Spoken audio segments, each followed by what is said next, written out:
sudah la ilaha illallah, nggak boleh menuhankan yang lain. Jelas ya? Harus ke Allah saja, nggak bisa mengatakan lisannya semua agama sama. Kita menghormati, bedakan dengan penghormatan ya, ingat. Ya, bedakan dengan penghormatan. Kita menghormati keyakinan orang lain. Nggak boleh kita menyakiti, nggak boleh melecehkan, nggak boleh menghina. Ingat itu ya, nggak boleh menghina. Di Islam itu menghina keyakinan orang haram hukumnya. Mencela haram, nggak boleh. Kita sudah tuntas dengan masalah toleransi itu, tuntas. Kita punya ayat lakum dinukum waliyaddin. Maksa orang masuk Islam nggak boleh. Ini sedang ada bencana misalnya, wah ada banjir badang macam, datang kita ke situ, ya. Kemudian kita bikin makanan karena butuh makanan pokok, kita buat di sini rumah RKM Musyawarah bikin biskuit, mereknya merek syahadat la ilaha illallah, dengan harapan ketika dimakan langsung masuk Islam. Itu dosa, nggak boleh. Ya, baik dari paksaan halus apalagi kasar. Yang kasar tuh ada, dikasih obat yang dosisnya tinggi, nanti minta lagi harus pindah agama. Ya, kalau enggak dikasih obatnya, itu pernah terjadi di beberapa tempat di Afrika, ada yang begitu. Ya, nah itu tidak boleh di Islam. Kalau ada yang begitu nggak boleh. Anda dokter nih, ada pasien non muslim datang, dikasih obat yang sengaja dosisnya tinggi supaya datang lagi, dan tergantung kepada Anda. Syahadat dulu, kalau nggak syahadat nggak saya suntik, ya kan? Dosa itu, ya nggak boleh. Ya, atau misalnya mengada-ngada, ya, oh wudu deh Pak, kalau Bapak wudu minum obat ini langsung sembuh. Padahal memang obatnya harus itu misalnya, itu dosa, nggak boleh. Islam itu indah, Islam itu indah. Balik sini ya. Nah, Allah satu sifat ketuhanan, kedua ubudiyah. La ilaha illa ana fa'budni, sembah saya. Sembah itu sifat ibadah. Makanya kalau kita baca Bismillah, ada Allahnya di situ, maka kita niatkan semua perbuatan jadi ibadah. Otomatis itu. Apapun itu. Naik kendaraan, makan, minum, kerja, Bismillah, sepanjang nama Allah disertakan, jadi ibadah. Jadi jangan dipahami ibadah itu aspeknya ritual saja, tidak. Semua kegiatan itu ibadah. Wa ma khalaqtul jinna wal insa illa ya'budun. Adz-Dzariyat ayat 56. Tidaklah aku ciptakan semua jin dan manusia kecuali menjadikan semua aktivitasnya ibadah. Nah, dalam ibadah itu rasakan ketuhanan Allah. Niatkan untuk Allah. Niatkan lillah. Itu yang dimaksud ikhlas. Maka di surat Ikhlas dibuka dengan kata Allah, Qul huwallahu, tujukan lillah. Kalau sudah ditujukan karena Allah, pertama memberikan ketenangan pada jiwa. Kedua, nggak ada kecewa.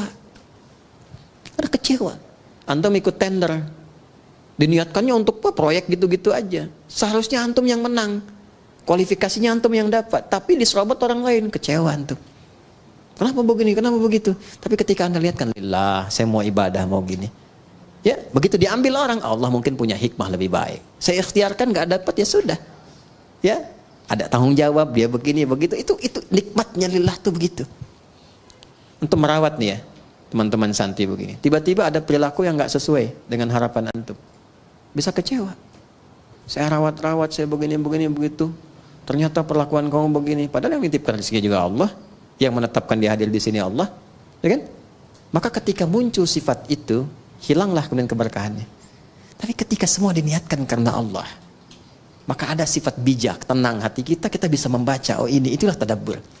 Mungkin maknanya begini ya. Dia dititipkan supaya memotivasi kita lebih memberikan perhatian lagi. Kemudian perhatian itu tiba-tiba anaknya bisa berubah. Itu yang disebut Allah. Rahman, puncak perhatian yang luas kepada siapapun tanpa batas. Rahim, spesifik rasa kasih untuk setiap insan beriman.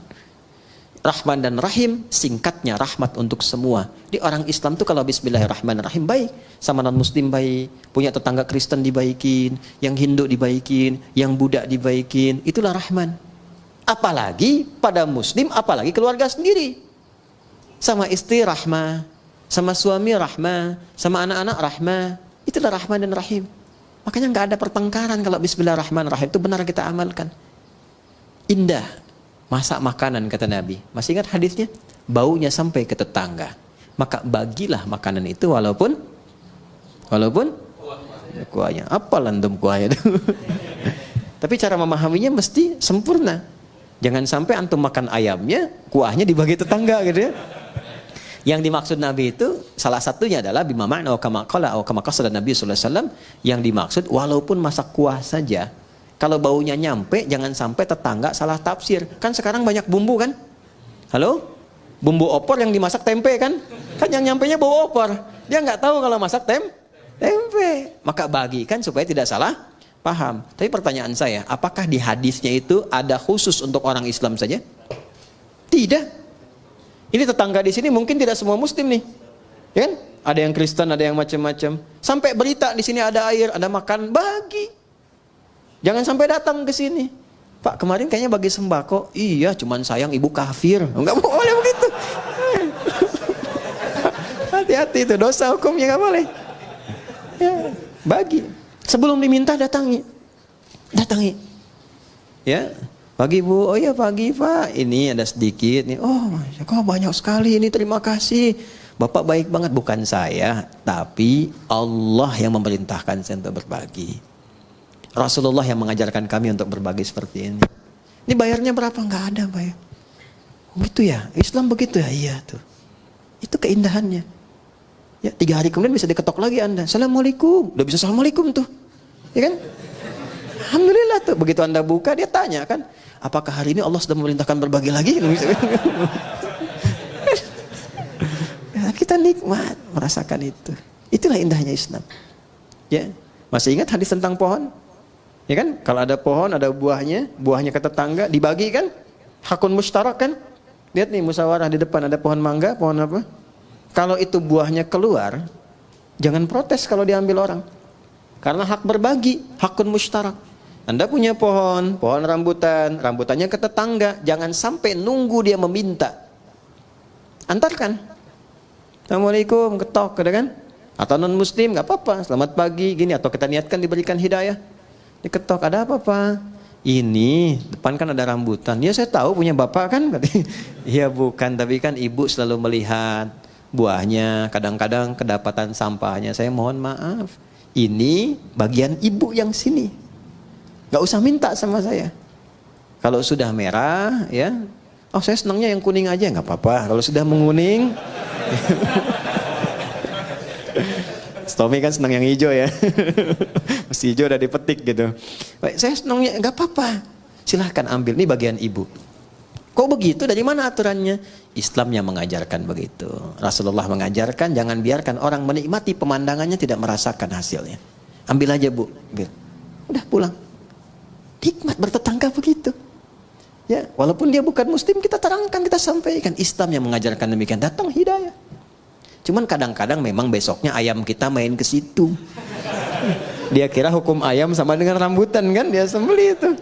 Malamnya dia WA, terima kasih ayamnya enak banget gitu. Udahlah kita rawat-rawat. Nggak apa-apa, mungkin itu asbab hidayah aja. Ya. Jelas sampai sini? Itulah rahmat.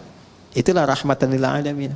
Jadi dengan siapapun kita bisa berdamai dan memberikan warna dalam dakwah itu dengan penuh ketenangan. Kita nggak punya musuh, setan aja udah susah kok. Setan aja satu-satunya musuh udah susah, mau ditambah lagi. Jadi selalu melihat sesuatu dengan rahmat. Itu indah. Saya diajarkan oleh guru-guru kami itu, walaupun orang itu pendosa sekalipun, kita nggak tahu kapan dia taubat. Jadi selalu melihat celah kebaikan pada orang lain. Minimal doakan. Ya sentuh dengan kata-kata yang baik, doakan. Atau kirimi hal-hal yang baik. Mungkin dengan itu jadi pintu hidayah. Anda itu ingin orang berubah baik atau ingin mencelahnya? Makanya saya sering katakan ya, kalau ada orang berbuat salah, yang diperbaiki itu perbuatannya, bukan dicela orangnya. Ya, bukan dicela orangnya. Di zaman Nabi itu ada seorang sahabat, mukanya mirip betul dengan seorang penjahat di masa-masa jahiliyah. Ya, itu penjahat akidah karena mengganti ajaran Nabi Ismail itu ya dengan patung-patung berhala, namanya Amr bin Luhai. Ya, lalu ketika disampaikan wajahmu mirip dengan si fulan, kata sahabat mulia ini, ya Rasulullah, apakah ini tanda kejelekan? Kata Nabi, bukan. Tapi Nabi ingin memberikan gambaran tidak semua orang yang terlihat begitu memiliki perbuatan yang serupa. Makanya di Islam orang jahat pun, orang buruk kadang-kadang gak disebut nama, cuman inisialnya saja. Fir'aun kan gelarnya, Abu Lahab gelarnya, gak pernah disebutkan nama aslinya. Karena boleh jadi ada orang yang punya nama yang serupa, yang berbeda perilakunya.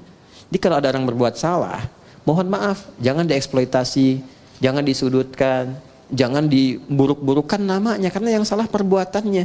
Karena khawatir ada orang dengan nama yang serupa, dia harus menanggung beban yang sama. Jelas sampai sini? Itulah rahmatan lil alamin, itulah bismillahirrahmanirrahim. Rahim.